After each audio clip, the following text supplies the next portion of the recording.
7 মাসের প্রেগনেন্ট আমি। স্বামী বিদেশে গিয়েছে 3 মাস হলো। যাওয়ার সময় আমার স্বামী আমার হাতে 5,000 টাকা দিয়ে গেছিল।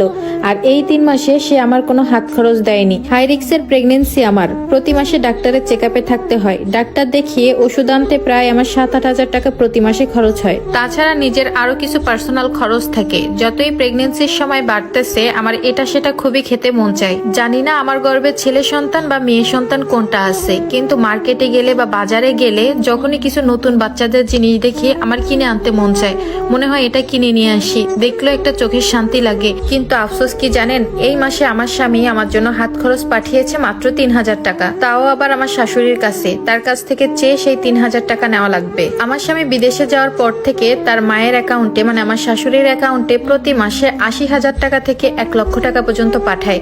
মাঝে মাঝে কোনো মাসে এর থেকে বেশিও হয়। সংসারের খরচ বাবদ আমার একটা ননদ আছে, তার খরচ সহ আমাকেও কিছু টুকিটাকি খরচ দেয়। কিন্তু সবচেয়ে খারাপ লাগে কি জানেন, আমার জন্য যে টাকাটুকু পাঠায় ওইটা চাইতেও আমার শাশুড়ির কাছে কৈফিয়ত দিতে হয়।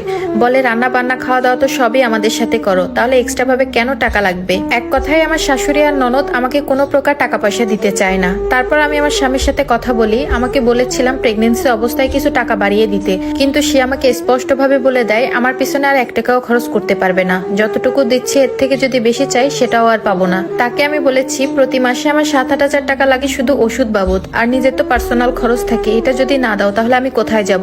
সে স্পষ্ট ভাবে বলে যে তুমি তোমার বাবার বাড়ি থেকে নিয়ে আসো। আমিও বললাম এতদিন তো বাবা মাই চালাচ্ছে, আর কত। তার সাথে কথা বলার সময় এমন একটা ভান করে যেন সন্তানটা আমাদের না, সন্তানটা অন্য কারোর।